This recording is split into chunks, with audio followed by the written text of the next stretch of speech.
editing is important. Editing the cliffhanger at the beginning of a podcast is important. Hey, speaking of which, can you take your shirt off right now so I can put it in the beginning?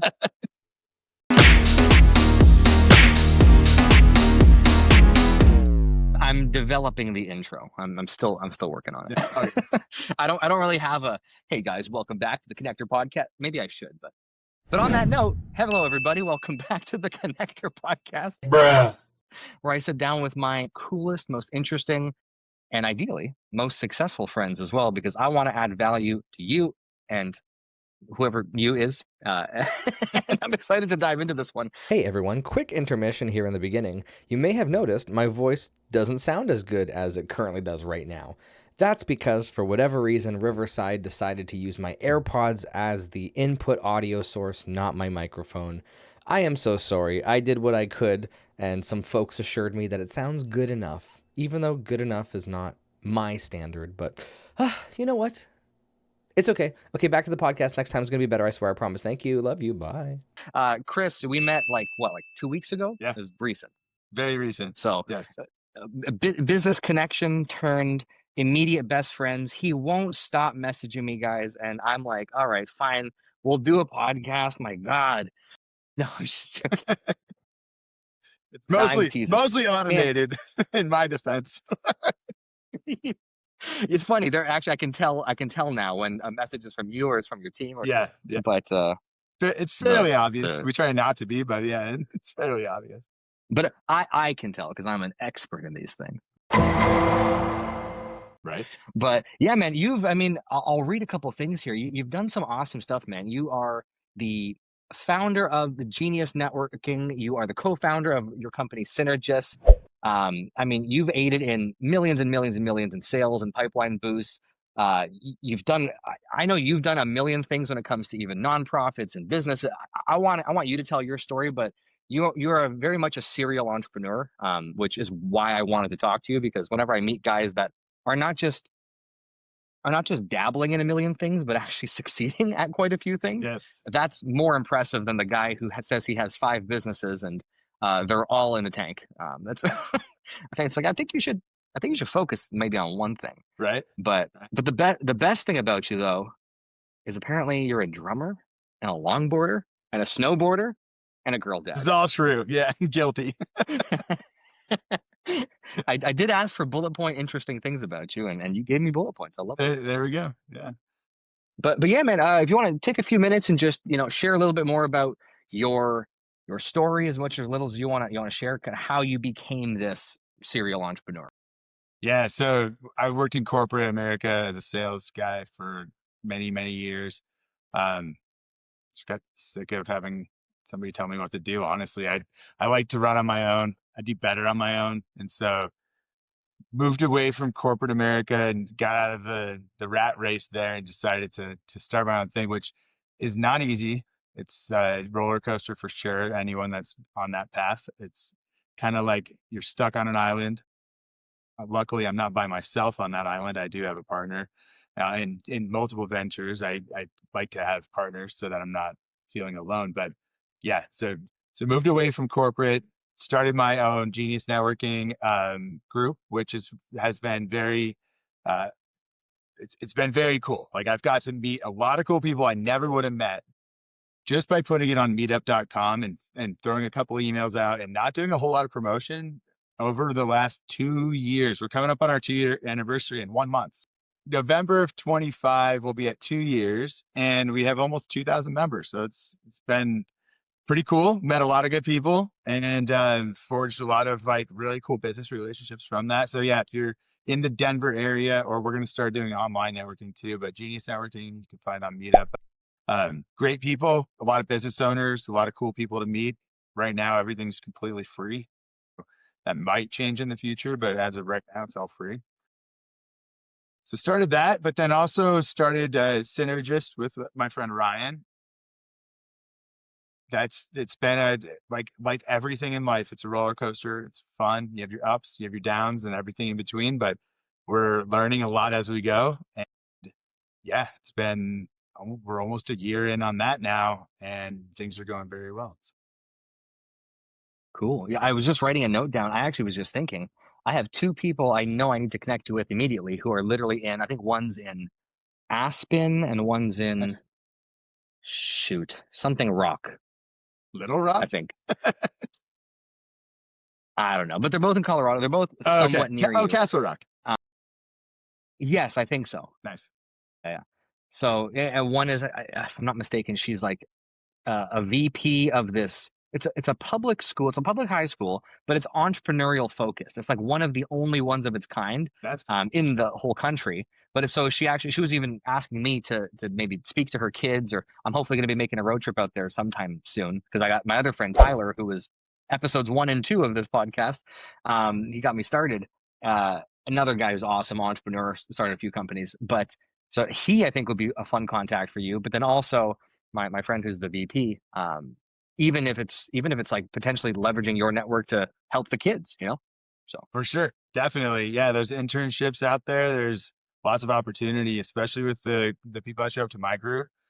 For Genius, there are lots of small business owners and medium-sized business owners that are looking to hire all the time. So that would be. yeah. This turned into from a podcast into like a legit business transaction here. I'm actually Yeah, already we just got started. She actually asked me if I or anyone I know can offer potential internships because they want to get these kids working with entrepreneurs like in high school.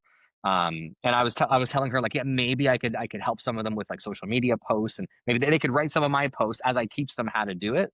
But especially if you got some local entrepreneurs that are in that area, that's all right. I'll message you later. That sounds good. Yeah, we're actually looking for interns right now at Cynergists too. So it's a great, there you go. Great connection. Love it. See, folks, this is how it happens. You just make friends, build organic relationships. Right. And then I have a friend I made who told me about this. I keep it up here and I write them down too. I write people in my Rolodex. And now you and I are talking. I didn't expect you to say that or to fill in the gaps there. I know we've mentioned this. You've mentioned this before, but then I met her afterwards. And then now you're saying it again. It's like, oh yeah. Gotcha. So now I can, yeah. So that's how it happens, folks. Yeah. All right. Great podcast. See you, man. Thank you.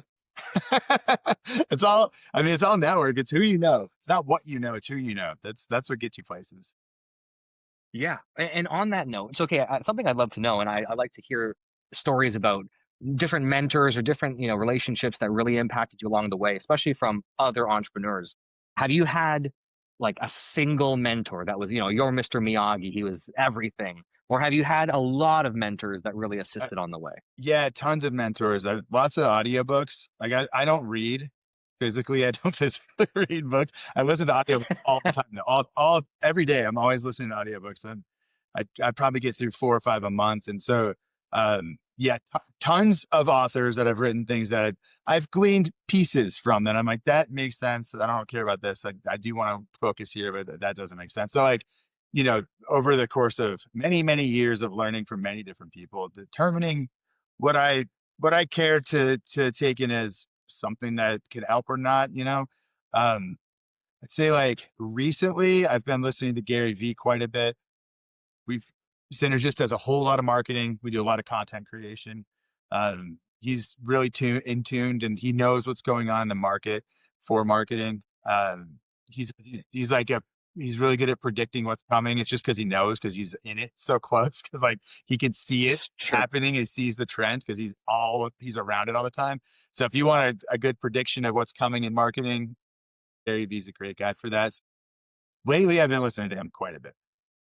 And of course, Alex Hormozi on the sales side, the dude's a beast. So yeah, all of his ideas, it's all good. Yeah. Yeah, it's interesting. There's like, I don't know, maybe 10 primary people in that space, that entrepreneurial space, that just have like a dominant portion of the market share of eyeballs. Alex, Gary, I would say like Cody Sanchez, Dan Martell, like some of those folks. Yep. But I guess they're there for a reason. So I know you showed me a clip of some work you've done for Bob Burg, co-author of the Go Giver. I was going to say the Dream Giver, a different book. Yeah. One of my favorite books of all time. And I remember when we first started talking, you were like, yeah, we've done some work for some cool people. And then you showed me a highlight reel. And I was like, wait a minute. Bob responded to one of my tweets one time. Yeah, for sure. Yeah, it was kind of a proxy. We didn't work direct with Bob. We worked with a podcast. So we have one of our clients is one of the top 1% podcasts. And so he's got lots of cool people coming on all the time. And so when we edit videos, we Gotcha. get to have a little bit of their content as part of that. So that's Cool. Okay. kind of a proxy that we got to work with, but we didn't work direct with him, but it is pretty cool. Fair enough. But I mean, that's how you get there, right? Because you do work for people. Like that's, I've started to become, how do I say this? I've realized that by connecting from, second tier relationships, eventually you can meet the first tier relationships, and eventually they become your relationship. Yeah. And like I met the CEO. Should I say this? Okay, well, I'll say this vaguely because who knows? Maybe this one clip goes viral and now I get in trouble for it. For the work I do, I sat down with the founder of one of the let's just say one of the top 3 outdoor jacket companies, like coat companies, right? So everybody would know the company, and I met the founder on a little 15-minute, just like you and I met the first time. I met the dude. I was like, this is unexpected. It was normal guy. It was a great conversation. But now we're LinkedIn connections. And now when I respond, like I sent him a message after the fact and I said, hey, so great meeting you. Looking forward to following up on, the next chat. I gave him my podcast. I was like, here's my podcast. If you want to keep up with it and connect with me on Instagram. And he was like, will do, Joshua. I'm like, cool. So yeah. And being in the field I'm in with Cynergists, I now just assume everyone has an executive assistant like I do. It's like, it's probably an EA that's writing back, hey, it's still kind of cool, right? It's still kind of cool. Yeah. I actually, you know what? I don't think he does though, specifically because the way he responded is very much exactly the way he talked. And based on his level of, I think technological prowess, I think it's probably him. but you're right. And actually, this is something maybe we can get into for a second here. Do you think? Okay, what would you say the percentage of the time, if you're talking to somebody who runs a company that's making at least $1 million, let's say, do you think like 90% of the time, if you message somebody on LinkedIn or Instagram, it's a VA, or less than that, or what do you think? Question. If they're generating revenue where they can afford a VA, I'm assuming they probably have one. Yeah. And it's not expensive. It's just, and it's not something that you even think about maybe until someone comes to you with the idea. But yeah, I would say probably the majority of them, I would think more than 50% have somebody that's answering it. You know, what's interesting about it though, and this is something I'm still learning because I'm a kind of a control freak. I don't like to let go of things. I love to live in the weeds of things and fix process. It's like, that's where I live, right? My business partner, Ryan, likes to be at the high level. He's like the 50,000 foot guy. And so Yeah. he's constantly trying to pull me out of the weeds. But one of the things that we did recently to do that is get me, or both of us, we have our own executive assistants. She reads my email. She checks my LinkedIn. She looks at my text messages. She books my travel. She manages my calendar. It's beautiful. It's the coolest thing ever. But I also feel so disconnected from my world sometimes. And I'm like, I'll have someone ask me a question, like, remember that email? And I'm like, no, can you remind me? And so sometimes I feel like I'm disconnected and I have to go in and look through my emails and just read up on stuff. So I can not feel like whole world is something else other than what's really happening. Yeah. Well, yeah, that's the dichotomy, right? Is like, it's super helpful, buys back your time, but you are a very personable guy. That's why we're doing this in the first place. Yeah. I don't want to sit down with just anybody Right. to have an hour and a half conversation because most people might not be exciting, let's just say, right? And I hate having to like just pull questions out of people if they're not conversational. So I can imagine I would probably have the same issue where it's like, I want to be involved, Yes. but when my workload it's getting there, Yeah. where I'm even thinking like, yeah, even if I had someone for a few hours a week just to handle certain tasks, like, For sure. would be nice. Yeah, definitely. But Definitely. what do you think the secret is then? The secret. What do you think some of the best paths forward then? If somebody really has something valuable, whether it's an offer, an opportunity, we connected because literally one of the setters that I helped train DM'd you on LinkedIn and had a conversation with your VA, and then boom, then we met face to face, and now we're here, now we're friends. So, clearly I know, what I'm doing when it comes to online setting, but but for you as the guy with the VA, what do you typically look for, or what do you train them on to say, hey, look out for these things because I'm actually interested in talking to those people. Just for those that actually do have something valuable and they want to talk to an entrepreneur and somehow get through that wall. Yeah, for sure. So my standards for this are maybe a little different than what most people would say. Because for me, Synergists can work with anyone, so I don't really have an avatar. So I say if they're American and they have a title that's a director or above, just accept them and ask them to meet with me. If they're in the Philippines or if they're in Costa Rica or India or any of the areas that we hire from, because we have our whole team's international, and they're looking for work, connect them, like accept those connections, and those ones are fun to talk to. Other than that, I don't accept anyone's connections, like anyone else. I don't want anyone else. It's just, that is just noise. And you're on Zoom calls all day with people that you're like, there's nothing we can work on together. And then the same Right. thing goes for outreach. So like most of my meetings, my calendar is completely booked. I'm back to back every day. It's because of LinkedIn. The only reason I'm booked is because of LinkedIn. It's because I have a setter, right? One of my staff members that sits in my account. You can see my dog in the background. He's got his little feet kicking up. He's a 6-month-old mini golden doodle, so maybe he'll make an appearance here. Aw. So yeah, they basically are in my account, connecting with the right people, sending messages to say, hey, let's meet.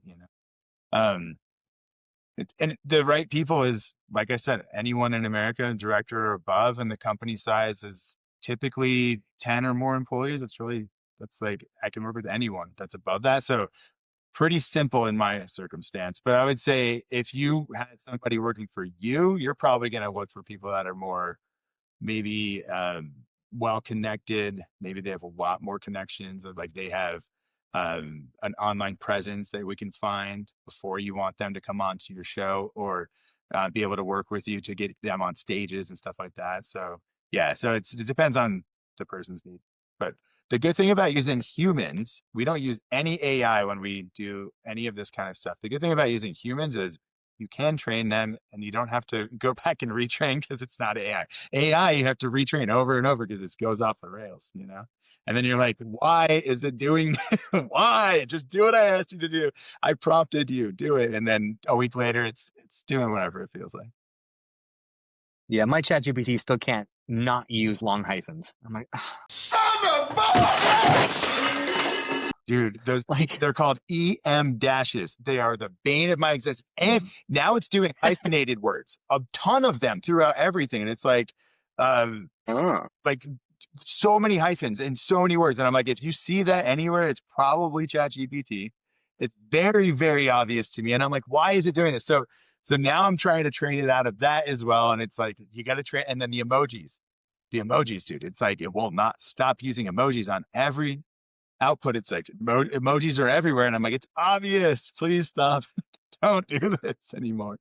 Yeah. It's, okay, this is an interesting topic to me because there's certain things that AI is so useful for, like helping craft a caption, for example. Like I've trained my ChatGPT so much to, okay, this is what I need in my Instagram captions, but if the same post on TikTok, make it a little bit more condensed, make the hashtags vertical. Yeah. Like it's a couple little things I'll train it on. Yeah. And usually it's okay, and then I'll say, okay, now give me, for the same caption, now give me a title for my YouTube short. So I can, but then at the same time, I'll use it, and I don't like doing this now because it just feels gross. If I want to do engagement, let's say on LinkedIn, because I know that if I post something and I don't do any engagement of my own, it's probably not going to get any views. But I really don't care to read these massive LinkedIn posts that everybody thinks that are so necessary. So I'll go to my ChatGPT. I'll say, I call her Amara. I'm like, Amara, it's time for LinkedIn responses, and she'll be like, okay, send them my way, and I'll literally copy, paste, and then she'll give me a one sentence quirky reply with, and I say only use one emoji and address a point in the thing and then also at the end of my comment say, you should check out my last post. I think you'll actually really appreciate it. So, Nice. but then the problem is this person used ChatGPT to make their post. I'm using ChatGPT to read their post and then respond to it. So no value is being added. No, So none, what's the none, point? none. We're gonna get to a place where it's just computers. So we had a chat with like an AI. I had heard about this from a friend of mine who has an AI agent company, and he was like, "We have it's an outbound AI agent that's calling to schedule appointments or whatever it's doing, which you can do if you're dialing business phone numbers. You can't have an AI robot on a sales call unless it's to a business line. Mm, So if it goes to a business line, gotcha. it's okay, but FTC doesn't like it, and you can't send it to cell phones and stuff. So anyway, so he's got this out, Interesting. going out to these business lines, and the business that it called was also AI. 30 minutes of them talking to each other, and he's like, it got entertaining at points because it's 30 minutes of AI. It's just going and going, but there's a cutoff. So he cuts it off at 30. He's like, 30 minutes, we end, and then whatever happened, like the call disconnects, because that's enough time, right? I was like, I would love to hear that call. It sounds interesting. He's like, the client actually wasn't even that mad because it did such a good job of talking through. It kept the other AI engaged. Because like, he's like, I charge by the minute. So like 30 minutes was a long call that was useless for them. They couldn't get anything for it other than seeing that Right. the AI actually worked pretty well. It's kind of funny, but same thing with LinkedIn. Like people use AI on LinkedIn all the time to write their messages, either to write comments or to write posts or to write DMs, and then other AIs are writing DMs back, and this just goes back and forth, and it's pretty funny. We see it all the time because I've had clients that we come in with humans to fix their AI problems. Now we're like, we need a human to fix this because this AI is going off the rails, and we need to shore that up.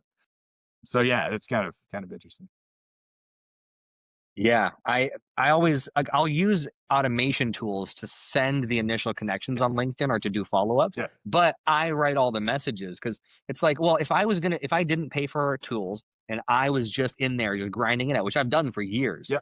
what would I say to that person? And I just write the exact same thing in the automation. And then, when somebody responds, the automation stops and now you get in there. And I've had some people tell me what kind of GPT garbage is this? And I'm like, and I actually respond. Most people are positive, but there's the few that, for whatever reason, don't like my message. And then I'll say, hey, I mean, I didn't realize you're a grammar hater. I'm like, just because I got good grammar and I know how to structure a sentence doesn't mean it's ChatGPT, my friend. Like, I'm just good at English. Like, what? I got And you know what I should do? I should just put all long hyphens, and I should and then people will say like, "What kind of Chat GPT?" And I was like, "No, Chat GPT is copying me. I use long hyphens." Yeah, exactly. That's me. No. That's all me. That's awesome. Yeah, I think, man, I would. This is maybe an AI rabbit hole here. I was asking my GPT a little bit ago, like, how long do you think it'll take until you are so effortlessly conversational Yeah. that as a mind you could really handle most tasks? But then on top of that, how long do you think it would take until you now have a uh what's the word, like a capable physical body to now do those things, to be a person in the world?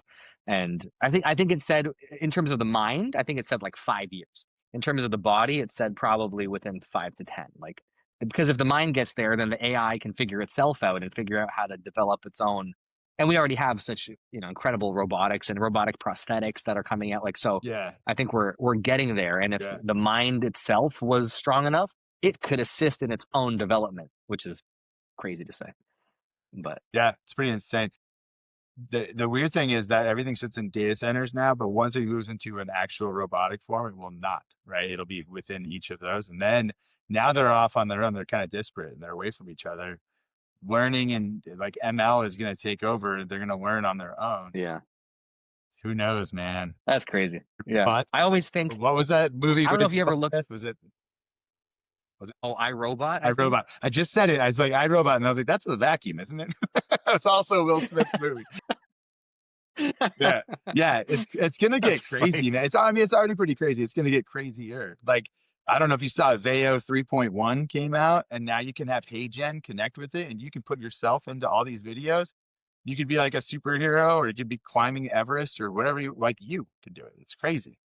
Yeah. Oh, you know what? So I might have seen, oh my gosh, what was it? It was Shark Tank. This woman came on Shark. So it was all AI, and at first I'm like, I think this is an AI video, and she's like, I have this product, and it was like a slipper, but it was like made of metal, and then the sharks were like, whoa, what can you do with it? And she throws it at this guy's face, and the sharks are, and Mark Cuban, like it's him, and he stands up and he's like, I'm investing. Hola sharks, my name is La Chancla Queen, and today I bring you La Chancla. What problem does it solve? Allow me to demonstrate. You just solved America. I was like, oh my gosh, I've never seen it do actual people. So it must have because it was this week. So it must have been the new version. So I don't know if it can do celebrities. So I don't know if that was 𝗖O, if that was from somewhere else. Oh, interesting. Because I was like, oh, that's them. I've heard it called 𝗖O or VEO. I don't know what the real way is, but 𝗖O 3 or 3.1. It's like GIF or GIF. Is it what?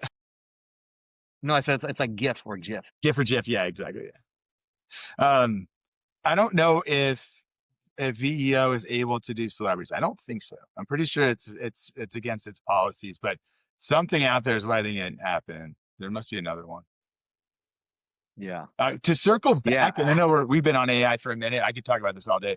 Circling back to the long dashes, they're called EM, Edward Mary, EM dashes. If you use those in your prompt, it thinks it's okay to use them. If you tell it not to use them, but they're in the prompt somewhere, don't use this. It doesn't know, and it still uses them. So keep that in mind. So take those out of your prompt. They need to not be in there. Same with emojis. If you don't want a lot of emojis, don't prompt it with a lot, because it starts to like, well, you wrote me that way. This must be what you want. Even though you said not to, it still does it. So just keep that in mind. Like, take all that stuff out of your prompt, and it should, not always, but it should be a little better. We found that it's a little better. Yeah. Are you more of a OpenAI guy, Perplexity? I've really only used ChatGPT, and now that I'm getting into it more, I'm debating if I should start to explore. I've tried like Perplexity. I've tried Claude, just because of Cursor. I don't know if you're familiar, but that's to help you like create code. I've tried a few others. Perplexity is good. They all have their own strengths, and they can be utilized for certain things. I like OpenAI. We use OpenAI on the back end of pretty much all of our automations. So anytime we create an automation, it's built out using OpenAI on their AI or their API section of it, though, not the ChatGPT. So it's a little bit different. It's the same LLM. It's just a different way of accessing it. And so when we do that, it works very, very seamlessly. It's not expensive, and it's just easy.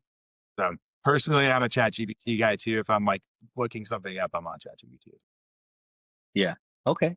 I'm curious too, kind of on this topic, but moving forward with it.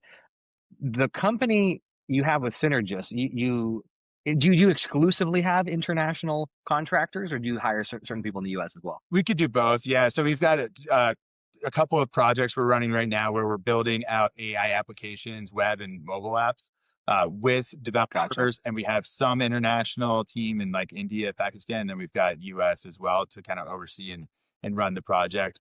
Project management usually sits in America, along with the architect and the EM, the engineering manager. So like the people guiding the process. But then sometimes it depends. Sometimes we'll have those people sit in with the group as well. So the project manager usually sits with the group in India, and that's where they live. It's a little bit easier to run that way. Then the project manager can communicate back. But yeah, so we do international and US staffing, depending on what we're working on. But okay, at the company, we have international staff that you can buy hours for. So essentially what our offer is we have everything you would possibly need. Sorry, not to pitch too much, but no. But yeah. Just briefly, like how we operate. So we've got multiple different staff members that sit in areas of the world that are really skilled at various things. So like video editing, content creation, copywriting, AI automations, creating workflows, all the different things a company needs to be successful that is time consuming. We can handle all those things at a high level for you. And you just purchase a block of hours. So you say, I want 40 hours of the whole team for the month. And within those 40 hours, you can say, I need this person, I need someone to do my books. Like I just want an accountant to handle my P&L and handle my books. I need somebody to edit this video and create content for this thing I'm launching and build us a sales funnel, right? So we could do all of those things for your time that you've purchased, and you dictate what's needed, and you get access to the team. They become your staff.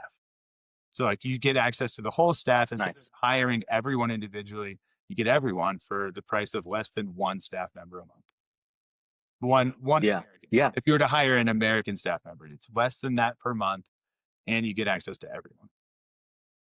Yeah, it's very cool concept, but also not just a concept, cool idea and actual practical business model. That's one of the things that interested me so much when we started chatting, because after we had our kind of business chats, and you know, we're not moving forward with some stuff we were doing right now. And usually when I don't move forward with somebody, okay, we'll have, you know, see you later and see you on LinkedIn. But I liked what you were doing so much that I was like, well, damn, I think I need this. Yeah. So yeah, thank you. yeah. So I'm very interested, obviously, even as a client. But the one thing I was thinking in that transition of topics was, and maybe this is, you know, maybe you got to be a little bit sensitive in your answer because obviously you know kind of staff and contractors. But do you think there's going to come a point in the next, let's say, even couple years where, I don't know, 50%, 80% of the staff you have overseas, those jobs can be done or will be done by AI? And rather than having international staff, you'll have like the American project managers, but rather than overseeing, whoa, sorry, my screen just went off. Haven't touched my mouse, I guess, but even though it's still recording, my screen all went off. Yeah, I saw Anyway, you the whole time. I slowed down, but I saw you. Yeah. Yeah. So rather than the Americans managing international workers, they're just managing AI at a higher level. Do you see that potentially being a progression of the company, or do you think there's always going to be a need for people, even in other countries, doing some of those jobs? I think that it could go either way. I mean, it's hard to tell. The future is so like, it's crazy how fast things change. So I don't know. But we will adapt and adjust along with whatever we need to. Right now, we use AI for pretty much everything. So we've got about 15 staff members that can handle all the different things, but we use AI for literally all the tasks that we have, that we can find a good platform to use, because why wouldn't you, right? It's more efficient. We get more work done for our customers. They're happier. That way, when you buy the 40 hours or 20 or whatever you purchase for the month, the amount of output it's elevated because we're using AI to go create all this stuff. You just have a human behind it, monitor and make sure it doesn't do anything too crazy.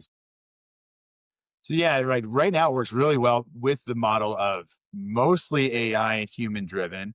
I think that we might get to a place where it'll be less humans needed. But the great thing about international staff is that the payroll is so low that it's better to keep them there. I would rather have humans overseeing everything and watching it happen, because and then they also have a skill set. They're not just a random person that we're like, go figure out how to do this. Like they already know how to use Premiere and After Effects and all the CapCut and all the different platforms, right? So they already know how to get in there and do it.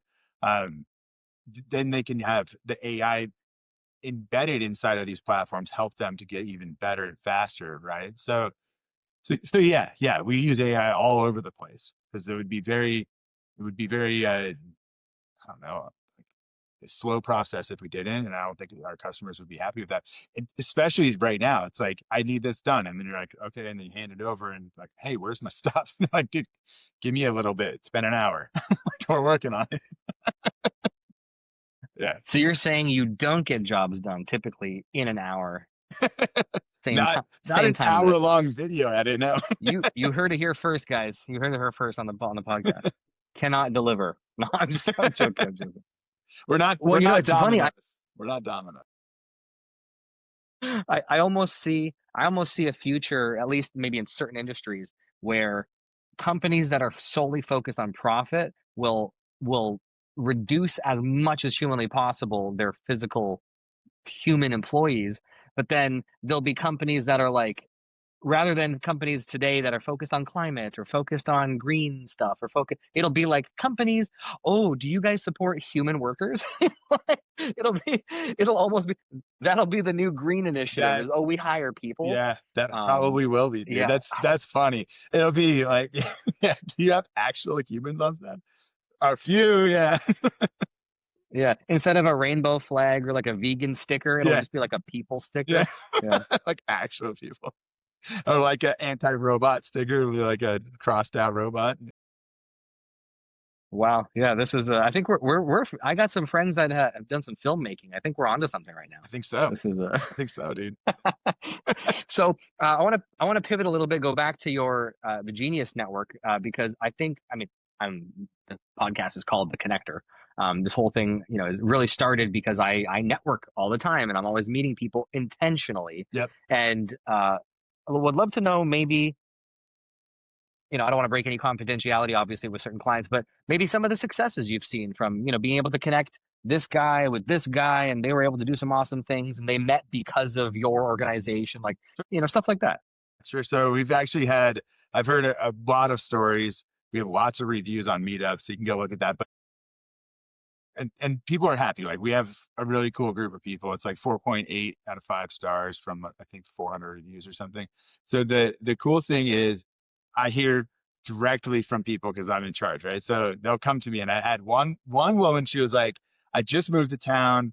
I didn't know anyone here. I've met 2 people from your events that I actually we hang out all the time now." I was like, "Oh, that's cool. Right on."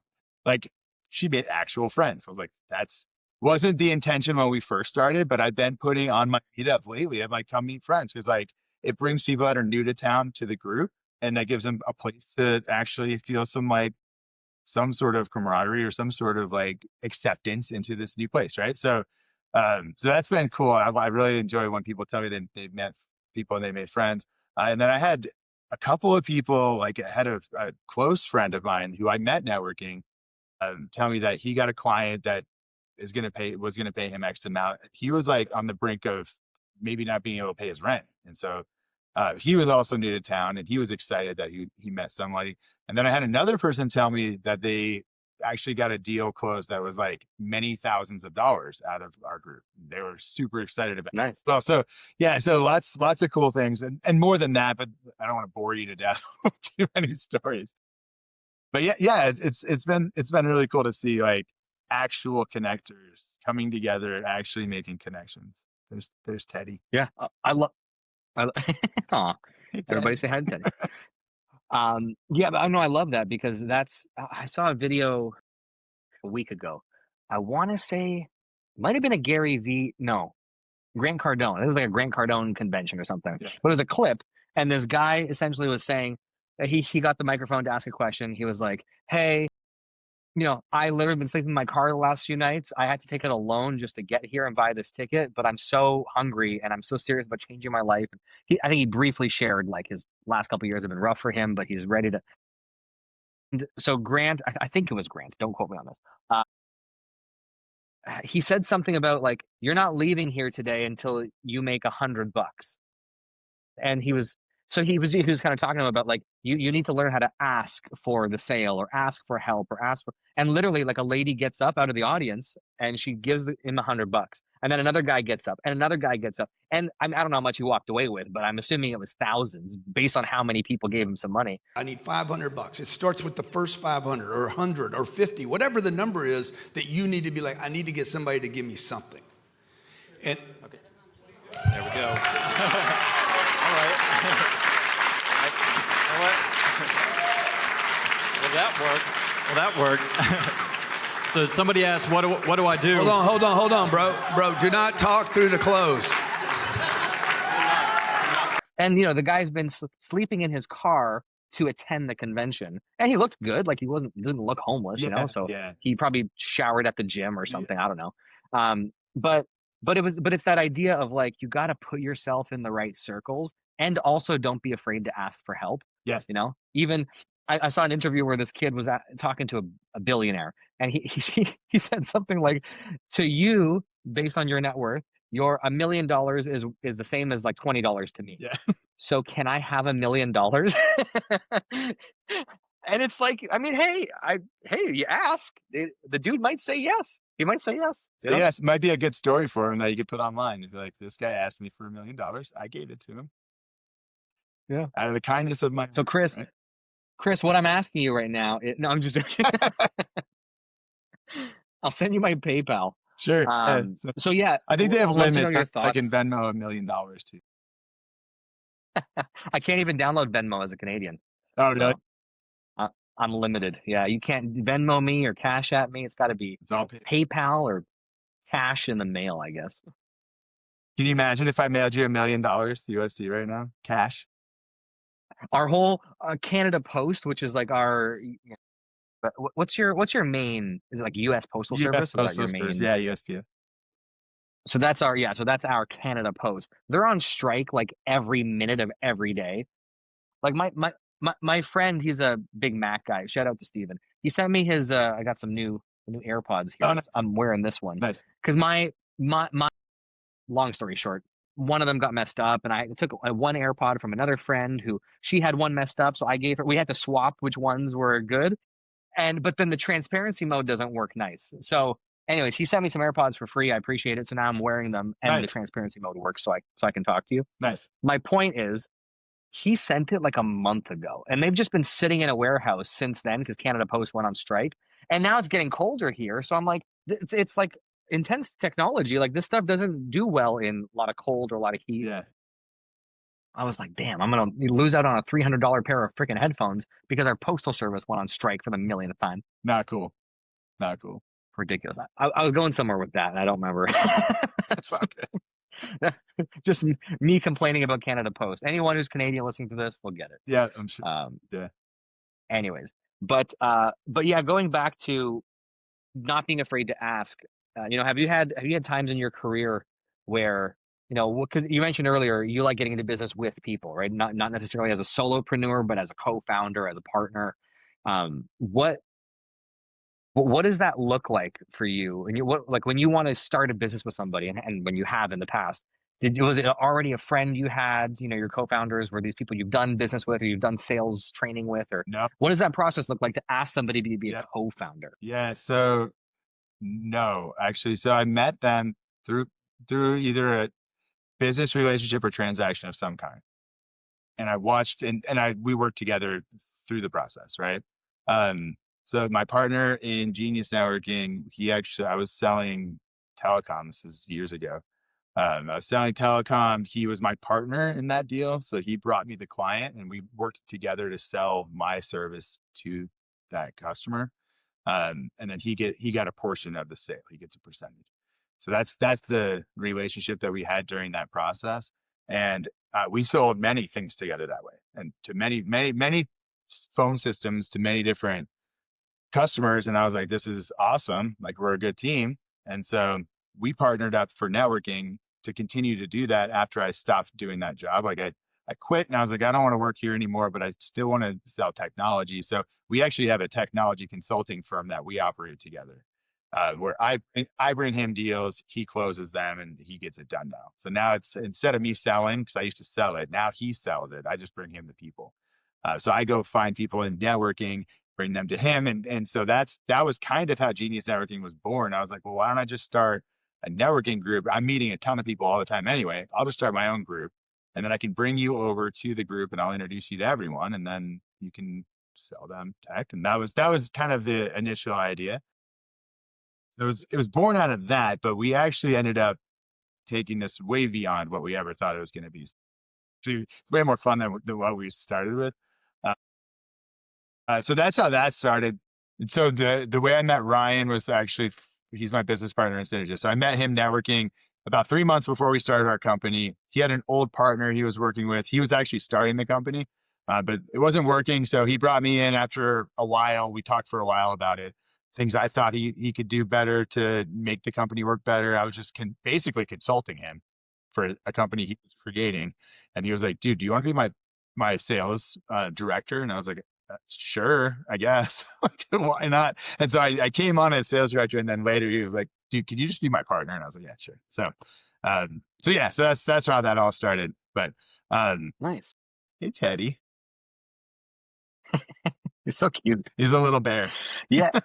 It's interesting how many companies, I'm not saying this is the case for yours, but it made me think of this, like how many just start from like a relationship Yeah. with zero structure, but then the structure gets built over time. Like a lot of people, you know, that are directors, that are co-founders, that are even C-level positions, at least on LinkedIn, right? It doesn't necessarily mean they're in a super structured corporate entity. Right? A lot of times it's like they're bootstrapping something from scratch.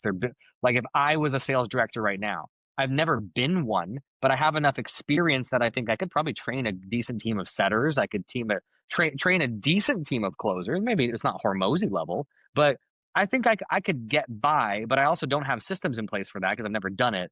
So I could call myself a sales director today, but I'd be figuring it all out as I go. And it seems like that's the case for most people. I think you're right. And I think now that we are in a new environment, I think post-COVID, things have shifted quite a bit where you get to choose your own title, you work your own hours, you do your own thing. And a lot of people are just starting their own companies. And when you do that, you choose your title, right? I can tell you whatever I want. Like I'm the chief strategy officer for Cynergists. I didn't start off that way. We started as like sales director. And then once Ryan and I had the discussion around becoming partners, and I was like, and I came in on that capacity, I was like, I can really say whatever I want at this point, but I wanted it to be true to form. And what I geek out on is strategy. And so when I get to talk to customers, I'm not trying to sell you on anything. I'm trying to help you figure out what's going to be best for you to move forward and build your business and scale, right? How do we get you to scale? And so utilizing resources on my team helps, but like, I love talking about helping companies scale. Yeah, that's really fun for me. It's getting to be in Shark Tank kind of, but at the same time, like well beyond that too, because it's not just products. It's like, how do we make your teams and your operations and your AI function in a better way so that you make more money faster and get in front of more people faster, right? And so, yeah, I just love it. Yeah, it's my favorite. I'm gunning for CCO, Chief Connection Officer. That's what I want to be. Nice. I like it. I'm curious actually, based on what you just said about Shark Tank, do you see yourself more as the entrepreneur who's pitching their scrub daddy to the sharks, or do you see yourself more as a shark? And which one do you want to be ideally? Shark. For both questions. Yeah, more as a shark because I'm more on the strategy side. And the sharks really like that's what they bring to the table. They bring strategy and connections, right? And that's what I am. Strategy and connections. I'm the same idea. I don't play in their same level. I'm not a billionaire, but I fit. Not yet. Not yet, right? But I'm more in that mindset. So like, yeah, I would say more of a shark than an entrepreneur for sure. I have the entrepreneur spirit, and I definitely have started my own things, but I sit more on the strategy side. Yeah. Do you think the greater reward financially, time freedom, choices and options, do you think that comes on the shark side more than on the business owner? I'm there at the factory. I'm still running the company. I'm the active owner. Do you find being the shark is gonna offer more of those freedoms? Oh, for sure, definitely. Yeah. So here's what I try to do for everyone that we work with. All of our clients that we work with at Cynergists right now, my goal is to help them get out of what I do. Because what I tend to do in a business is I stay in the weeds and I can't pull myself out because I get so ingrained in the process that I'm working in the business and I'm an employee. So I can be an employee of my own company, but you just gave yourself a job. Or you can work on the business, but you got to get out of the weeds. So the only way to work on the business, pull yourself out of the weeds, and start to see it as a bigger, grander picture. And then from there, you have the ability to scale. But you can't scale if you're stuck in the weeds. It's not possible. That's a clip right there. I love it. Yeah. Well, and I agree with you 100%. Do you think, and I know what I think about this, but I want to hear your thoughts before I tell you mine. Do you think you have to become the entrepreneur before you can be a shark? or do you think there's ways to just get to that operational shark level without having to go through the weed, go through the mud of the entrepreneurial grind? Everyone's journey is different. I think that if you're starting your career out, you have to be an entrepreneur first. But if you've worked in a director, VP, C-level within any larger organization, or even medium size, or even small, if you've been there and done that already, and you know what does work and what doesn't work for whatever that business is that you're working on, you don't have to go through the entrepreneurial mud and muck and figure it out that way. You just did it at a larger level. So, or greater teams and bigger things, right? So I would say that no, you don't have to have the entrepreneurial journey to get there. You can go straight to the person that oversees. But it also comes down to funding. Are you bootstrapped? Do you have money? Like, that is a big difference, because can you hire people, right? Right. Or if you outsource everything, that helps, right? Then you can bring things to a company like Cynergists, someone that looks like me, to help you really put in paint in those areas that are not fully developed for your team. That's helpful. It depends on, I mean, the scenarios vary so much. It's hard to really put an answer to that. But I would say, if you can afford to either outsource and grow that way and do it, you don't need to work in the business. Yeah, it's probably the easiest way to do it, is to work with a company that can help you scale without you having to think about those parts, so that you can focus more on the vision. That's a very good point. I agree. I think there's a lot of very successful C-level folks who, if they understand how the things work in the business, if they understand what it took to get, to build that business, and now they're the CMO, the CEO, the CTO, whoever, one of the C's. I think that definitely translates. I've also seen it the other way, where some people, as a C-level person or as a director, they're very much process focused, not outcome focused, and they're maybe a little bit too much of an employee. And so now, getting into their own thing, they're not used to really having full independence, but rather just being an arm of a company. So but everyone's different. That could be detrimental for scaling too, because we see this a lot, where, especially if it's like a solopreneur or somebody that has a small team already, and they're not as big of a company because they don't know how to manage. They're used to doing everything. And so they can't delegate. They don't know how to. It's like almost impossible for them to delegate anything. So when we come across people that work in those capacities, sometimes we just can't work with them, because, like, if you're unable to let somebody else hold your baby for 10 minutes while you go take a shower, it's not going to work, right? You have to let us take control, or someone if you're outsourcing, you have to let that person take control, because if they can't take control and you won't allow that, and you micromanage too much, and the processes are all based around how it has to be the way that you want it to be, it doesn't work. And so do you think you have to accept? Sorry, yeah. It's a mindset shift for them to get out of that mindset. If they can move themselves out of that mindset, they can be very, very successful as a company. But if you're so ingrained and so stuck on, this is my baby, you can't have my baby, it can't work. Yeah. And do you think you have to accept a level of, okay, for example, me editing my own podcast right now, I do not think I'm Mr. Cinematographer, Mr.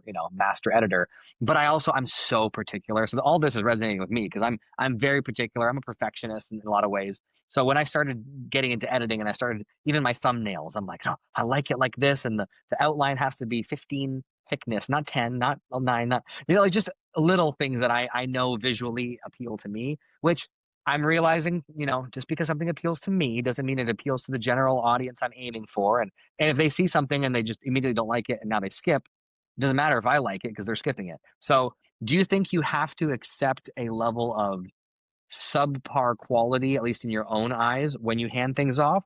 Or do you think it's possible? Like, for example, if I met you, well, I mean, I guess I did meet you pretty early on into this podcast journey, and I know your team's, going to do some awesome work on this podcast. So when you guys are seeing this, Chris's team doing the clips, they're doing so, that's a testament of the work you guys are doing, which I'm sure is good. It better be good. guys. So my point is, do you think nowadays, especially, you can go from the okay, I'm controlling everything to, I'm going to hand some of that off to you, but still keep quality or if anything, actually increase quality? I think it's all subjective. And so, just like you said initially, right? It's in the eye of the beholder. You can hang a piece of art in my house, and I might be like, that is the coolest thing I've ever seen. And you come over and you're like, whoa, dude, take that off the wall, right? Like everyone looks at it different. So it's hard to know. Like, I mean, it's all subjective, right? So That's the fair. the initial output you get from an outsourced team is not what you want. I guarantee it won't be what you want. You're gonna be like, that's not even close to what I would do. If you're willing to, but you can work with that team back and forth to get to a place where it's like, okay, that's like very, very close to what I would do, or it's exactly what I would do, or it's different and maybe better than what I would do. Like you said, like there's variations of that, of course. Um, it's not gonna be what you want. I guarantee the first thing you see, you're gonna be like, nope, that's not it. And then you'll have to iterate. But then once the team gets it and they understand, they're like, okay, Josh, you wanted me to edit your podcast. I did that. Here it is. And you're like, yeah, but that's not even, it's not what I would do. And like, I'm not you. I can't do what you would do. I'm going to do what I did. And then we're going to work together to get to a place where it's like, yes, this is very close to what you do. And as long as you're okay with that, without being too micromanagey, without being too overbearing around, like, this has to be exactly this way, or I'm never going to post it. Cause like the enemy of productivity is like perfection, right? And if you're trying to perfect something every time, you're not going to be as productive, and then it just slows progress. Yeah. Are you just trying to sell me right now on? No, I'm just. I'm trying, like, honestly, this is what I tell anyone before they buy anything from me, that I say those words, because it's like, you have to be patient at the Yeah. beginning. This is the way this No, is it's what fair. you can expect. Because if we don't put the expectations out, people are like, why is it not exactly what I would do? I'm like, well, we're not you. I'm not, my person is not you. They don't know how to do what you do. So Of course. And I know this personally, and I've already worked with some different people where I've seen that. And as we've worked together more, it's become more of a, it's 100%. Yeah, I agree. And it's taken me a long time to try to let go of the reins of some of these things. And that's why I realized pretty quickly, I'm like, as long as I can afford it, I want to pass off my editing immediately, of course, because it takes so it's much out so of me, time. time, Yeah. energy. Yeah. And the thing is too, if I can pass off all my editing, I can make more videos. I can record more podcasts. Yeah. Rather than one episode a week, I can do 2 episodes a week, or Yeah. whatever, right? And then I'm flooding the internet more with my brand, with my name, with my SEO. You post one thing a week for a year, you got 52 pieces of content. You post one thing every day, or even twice a week, you're doubling, you're tripling, you're quadrupling. And then your likelihood of succeeding just skyrockets, especially if it's quality, right? Quality plus quantity. Yep. Uh, Yep. For sure. For sure. Yeah, and And I've definitely seen. Yeah, go ahead. for you, at the end of the day, dude, like, the editing is less important than what's said on the podcast, right? The content itself matters more than the edit. Editing is important. Editing the cliffhanger at the beginning of a podcast is important, right? The one thing that gets people to stick around for the hour, 45, however long the podcast is, that's important. The one or two things you say at the very beginning are like, and you cut it off, and be like, if you want to know what he's about to say, watch this whole thing. So it's important to find those pieces. And my team does a great job there. Yeah. And then, yeah. Speaking of which, can you take your shirt off right now so I can put it in the beginning? Yeah. So it comes down to, like, your preference is going to be, a little bit different than what we probably do at the beginning, but we'll get there. It just takes time. Yeah, yeah. No, I love it, and I think when you work with people who also don't just edit, especially since we're talking about editing, we're talking about creative direction. Yeah. There's a level of this that it's stylistic, it's subjective, like you said. Yeah. But then I think the much more important level is, does your team, or does the team, somebody's working with, do they actually know what the algorithms want? Do they know what the market wants? Do they know what's trending? Because listen, if your team does something and I'm like, I don't know if that stylistically is what I would want, but then they explain why they chose it and how there's like a 35% chance higher that this clip is going to go viral because the hook is blah, blah, blah, blah, blah. Sure. If you know something I don't know everything, and things are always evolving and changing. Yeah. So, like, I think anyone who wants to grow truly needs to be open to listening to people who have their pulse on their finger on the pulse a little bit more. Yes. Because you can't have your finger on every pulse all the time for every change and every tweak and every SEO, this, that, and the other. It's mind numbing. Yeah, it's almost impossible. And with AI, it helps, right? We can ask ChatGPT or whichever AI, what should we be putting out and what should we be posting that's going to get the best reaction and the best hook and that kind of stuff. So it's helpful, but it's also good to see like the person that works on this on our team is doing it all day. Like he's creating cast edits all day. Like we have one guy that just does podcast editing. He's really good at it. Nice. And he busts these out all day long, but he's good at finding those little cliffhangers for the intro. So yeah, so I'm not trying to plug anything too much here, but like, I mean, hey man, this is about you. But that's whatever you want. That is the goal is to like do the best work we can, get you the best possible outcome, and hopefully get as many views on it as possible. So we're constantly staying on top of that kind of stuff of like what's trending, what's hot right now. How are people editing to get attention? You know? Yeah. Well, and that's the thing, and this is something I've been talking about recently, and I've been realizing this and learning this for myself too, is the more content you can get out there, the more metrics and data you have. Oh, this video without any ads or any boosting actually got, 35% more views and engagement. Why?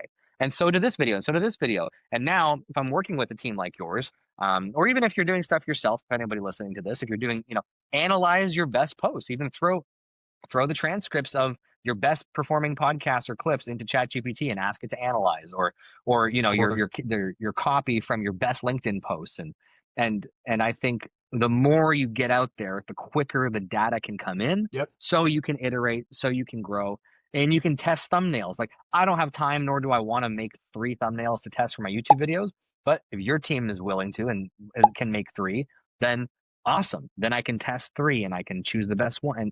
And so, I think it's so important to do a lot of quantity. And I just started this whole journey, this whole social media stuff. I just started this like a year ago. And then I would say I really took it seriously probably 8 something months ago.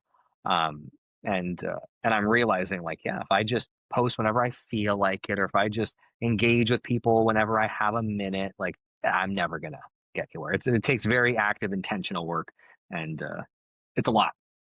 Yeah, for sure. And it also matters how many like likes and stuff that you get on posts on socials that can drive back to your content as well. So it's not just about the algorithms on YouTube and the places where you're posting, but like what other social content are we connecting back to it to drive more traffic to it? That helps quite a bit too. We had a post just the other day that we put out for 𝘄𝗶. There was a military entrepreneur like group that it's really a nonprofit. It's actually owned by Cynergists, but we posted for the podcast for that on Instagram. 17 minutes later, it had 360 likes on it. It's crazy. Nice. 17 minutes, we got 360 likes. That's the 4th episode. Crazy. Amazing. Yeah. Yeah. Speaking of which, you just reminded me. Actually, I'm going to send you a message later. Connect you with my friend. I was just doing a podcast with him. He has a veteran organization. He's a U.S. vet, and he's looking for his podcast to literally. He has a whole backlog of clips he hasn't made. I told him about you, and he's like, "Yeah, please hook me up because I need to work with some good people who can just get this stuff done." And he'd rather work with an American, like talk to the company is American, even if they use Philippines or India or whatever. Yeah. But just to have someone who's easy to talk to. For sure. That's the thing I've come into is like the language barrier, the culture barrier. Sometimes it's difficult, especially when it comes to video editing. Yeah. Well, you might have guessed we're veteran owned. We have a whole military nonprofit that we've stood up to help military entrepreneurs, right? Anyone that's come back home is really what we're trying to service, because it's hard. That transition is difficult. Going from, especially if you're deployed, like, and coming back into civilian life, it's difficult. And so that's the whole point of that nonprofit, is to support those people, those military entrepreneurs that are trying to grow something that is their own thing. They come back home and they want to build their own business. So we actually take in donations and then we fund them through an application process. Nice. Yeah. I love that. Yeah, I already knew I had to connect you guys, but I didn't even think you might have mentioned that briefly in one of our past chats. And again, just like with the Genius networking, as we're talking now, I'm like, oh. So I got in this one conversation, I have 3 connections for you already. Nice. I love it, man. I love it. I just want 65% of all deals that go to happen. That's all. No big deal. I appreciate the connections, and dude, you're like you say, you're the connector, and so just in this conversation, you found 3 people to connect. That's pretty amazing. I don't know, there are a lot of people that can do that, so good work, man. Yeah, I appreciate that, and I know we're kind of up on the hour now, so I want to wrap up maybe with so something I always really like to talk about is how being a business owner, being an entrepreneur can blend or lend into your family life. So being a dad, what do you think some of the biggest lessons or one of the biggest lessons that being a dad has taught you in translating into entrepreneurship? Maybe it shifted your perspective on something. Yeah, hopefully that makes sense. That's a question. Yeah, for sure. I have an 8-year-old daughter that is, she's just phenomenal, man. She's like she thinks about things in kind of a similar way I do. It's really weird when you have a kid that's old enough to start showing their personality enough, like, not that she didn't before, but now she's like smarter and more with it. And so now she's talking about how she wants to be a copywriter and work for Cynergists and do all this stuff and be a sales rep. I'd be really good at selling because like all these reasons. And she's like basically gone through an interview on her own without any prompting. She's told me why. She's like, I'm going to be this for you and this, that. I'm going to do this. And I'm like, you're not old enough, but when you're there, I'll let you come on board. But so what she's taught me is like having grace and patience. Honestly, with my staff, sometimes I'm like, I need it now. Like, let's go. Like, because I'm an American, and, and sometimes like when you have international staff, they don't operate the way we do. They don't think about things the same way. Right. I want to do it right, and I'll take my time, and it's going to be awesome. And I'm like, yeah, but get it done like now. So yeah, sometimes it's like it takes a little longer than you would expect, but at the same time, the output is better if you can give them that grace.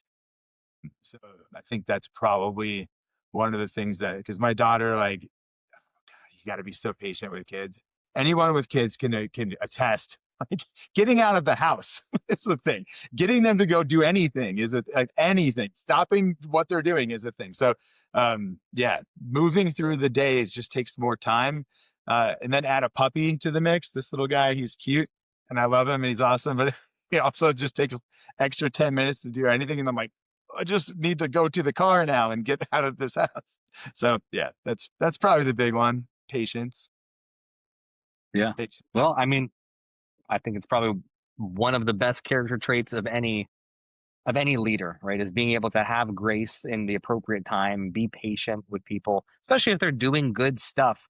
But like you said, maybe there's cultural differences. Maybe there's, maybe they're going through something. I used to be very like snippy. Like if you didn't show up to the meeting on time, or if you ghosted altogether, or I would always assume the worst. And then there was a time where I was like, I guess you're just not serious. And I gave them like a snarky response. And they're like, yeah, my dad just died. Yeah. Like, yeah. Shoot. Right. Like, oh, I feel so bad. And so now I'll always approach a no-show or whatever with, hey, I hope everything's okay. Doesn't seem in character for you to just ghost me. Right. So just get back to me whenever, whatever this situation is resolved, and hopefully we can reschedule. And then, you know how many times I get back, hey, dude, thank you so much for being understanding. My friend got in a car accident and they called me and I had to go over quick. Yeah. Hey, stuff happens. Yep. So. Yeah, that's a great point, dude. Knowing that other people have lives too, and they have things that are happening. Like it's not all rainbows, right? Life can throw curveballs. And so you never know what's going on in someone else's day or family or anything else. So having that grace and just being like open to conversation around whatever's going on, it's way better to approach than where were you? Why are you not doing this? Right. Especially when you have Filipinos on staff, like the majority of our staff is in the Philippines. They just got hit with a typhoon. I heard about that. Then an earthquake, and then volcanoes erupted. And I'm like, dude, one of our staff members is in like the center of all of this. And I was like, all three of these things are happening right now. And I'm like, hey, did you get that website like fixed up for this client? And he's like, no, I don't have internet, dude. It's like, no, my ceiling is leaking all over the, like, I can't even be in the house. I'm like, oh, okay. Sorry. Yeah. So just knowing that other people have things going on. Yeah. It puts you in a different level, I think, of connection and trust. And I love, maybe we'll wrap up on this point of, you said, I believe it's with the Genius Network co-founder, where he does the sales, right? And you kind of do the connecting, essentially you tee him up. Yeah. And I love that, because I didn't even know, like for me personally, I didn't even know that was a position. That's a thing you could do. Yeah. And I remember, like, I would say I'm just getting to the place in my life. I'm 30 now, and I've been, an entrepreneur for probably like 6 years, that I've been grinding and learning and growing. And I'm an audio guy too. So in the first couple of years, I think in the first 2 years of all this journey, I think I listened to, and I read some, maybe like 90 or 100 books real quick. It was just like consume, learn from, everyone from John Maxwell to Bob Berg to whatever, everyone. I would say I'm just this year, I've started to be able to monetize the skill of connecting. Because for so long, I remember I had a mentor / friend. Well, she still is my friend, but she gave me some mentorship advice last year, where she was like, Josh, just keep going. You do have a natural skill and talent and inclination to be a good communicator. So she's like, but keep doing this and adding value, and soon enough the value will be added back to you financially as well. Because with the level of connections I was offering, there wasn't a lot of room for me to like be in a deal. But you do that long enough, consistently enough, you do it without the intention of receiving something, and eventually you'll make the right connection that leads to financial success, or you'll get in the right circle that will lead to you being, getting a raise, getting a promotion, getting an offer, getting an opportunity. Yeah. Reciprocity is real, for sure. Yes. And it will come back. So. It's cool. It's cool to know somebody now who, and the conversation I had this morning, so the podcast I was on this morning was my friend that I got to connect you with, the military guy. Nice. So anyways, but he's also a very much a connector, especially within his space, within the veteran space. Adam. Anyways. And so yeah, it's cool to meet guys like yourself who are, I would say, a few steps probably ahead of where I am, business-wise, entrepreneurially, and seeing how being a connector can actually lead to, successful organizations and some pretty cool stuff. So yeah, man, I really appreciate you being on. If you want to take a couple minutes and just, where can people find you? What's the best path forward if somebody hears this and wants to be connected with you? Sure. Well, first, thanks, Josh, for having me on. I appreciate it. The easiest way to find me is on LinkedIn. So just look up Chris Irving and Cynergists. You'll find me. Cynergists is spelled with a C, C-Y-N. And I'll pop it up. And then you also, we can find Genius Networking on meetup.com. That's the easiest way to find us. We're going to start some online networking fairly soon, probably before the end of the year. So anyone can join that and come be part of what we're doing there. So yeah, that's, thank you, Josh. Appreciate you for the time, dude. Yeah. Do you want to plug your MySpace as well, or not really? I give you my MySpace, dude. I actually have. So I was in a punk band. I don't know if I want to put this out to the world. It was called My Silent Farewell. It was more emo than anything else. And so you can look up My Silent Farewell, and you'll find some pretty interesting pictures and a MySpace page that's still active. I'm immediately looking this up after. I've been in my third era of emo lately. Nice. I've been listening to a lot of Dayseeker.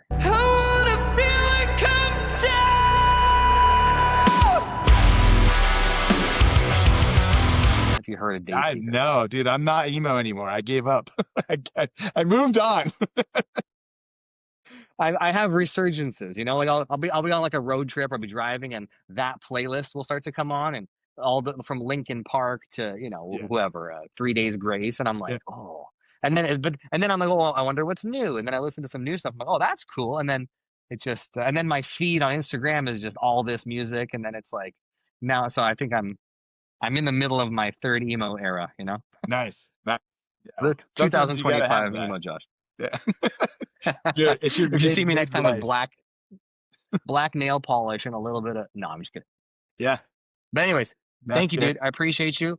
We'll talk soon. I got some people to connect you with apparently, and we'll go from there. Awesome. So, ciao, buddy. Thank you.